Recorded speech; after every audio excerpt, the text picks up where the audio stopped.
আজ হবে চিকেনের হাড্ডি গুড্ডি কষা আর গরম রুটি দিয়ে দারুণ লাগে খেতে। একবার বাড়িতে ট্রাই করতে পারেন। প্রথমেই আমি 1 কেজি চিকেন নিয়েছি আর নিয়েছি ডুমো ডুমো করে কেটে আলু।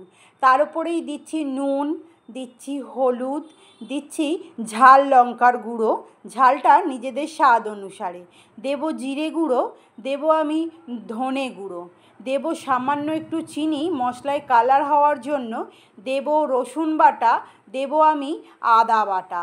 আর এই সমস্ত কিছুকে দিয়ে আমি দিয়ে দেব 50 গ্রামের মতো টক দই। টক দইটা আমি আন্দাজ অনুযায়ী নিয়েছি। এবার এলাম হাড্ডি গুড্ডি। হাড্ডি গুড্ডি মানে চিকেনের হাড়ের কাছে যে মাংসগুলো সলিড থাকে সেগুলো কেটে বাদ দিয়ে দিয়েছি। দিয়ে হাড়ের মধ্যে যে অল্প অল্প একটু একটু মাংস থাকে সেই হাড্ডি গুড্ডিগুলো নিয়েই আজকে হবে কষা।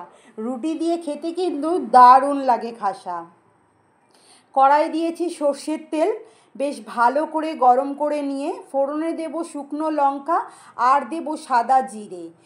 শুকনো লঙ্কা সাদা জিরে দেওয়ার পর দেব মিডিয়াম সাইজে 5 থেকে 6খানা পেঁয়াজ কুচোনো।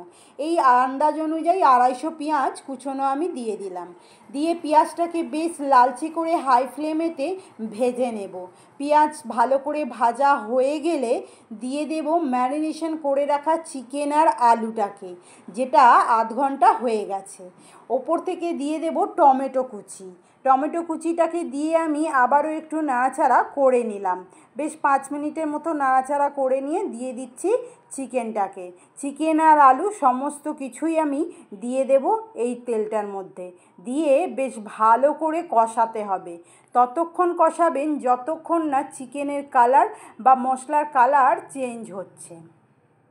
যদি ভালো লাগে তাহলে একটা লাইক আর কমেন্ট করে আমার পাশে থাকবেন। যদি ইউটিউব থেকে দেখেন তাহলে সাবস্ক্রাইব করে নেবেন, যাতে সর্বপ্রথম আমি আপনার ভালোবাসা পেতে পারি। আর যদি ফেসবুক থেকে দেখেন তাহলে ফলো করে নেবেন, যাতে সর্বপ্রথম আমি আপনার কাছে পৌঁছাতে পারি। দেখুন চিকেনটা কষতে কষতে চিকেনের গায়ের কালারটাও হয়ে গেছে চেঞ্জ, আর মশলাও খুব ভালো সুন্দর একটা কালার এসে গেছে। যখন এরকম শুকনো শুকনো হয়ে যাবে চিকেনটা কষতে কষতে, চিকেনের হাড্ডি গুড্ডি আলু সব কষতে কষতে যখন এরকম শুকনো শুকনো হয়ে যাবে, তখন আমি দিয়ে দেব যে গামলায় ম্যারিনেশন করে রেখেছিলাম সেই গামলাটা ধুয়েই আমি অল্প একটু জল দিয়ে দিচ্ছি। 1 গ্লাসের মতো জল এখন আমি ব্যবহার করেছি। এই অল্প অল্প করে জল দিয়েই চিকেন আর আলুটাকে বেশ ভালো করে আমরা সেদ্ধ করে নেব।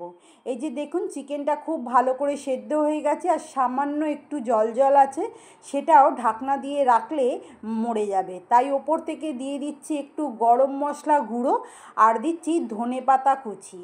রেডি হয়ে গেছে আজ আমাদের চিকেনের হাড্ডি গুড্ডি কষা। টাটা।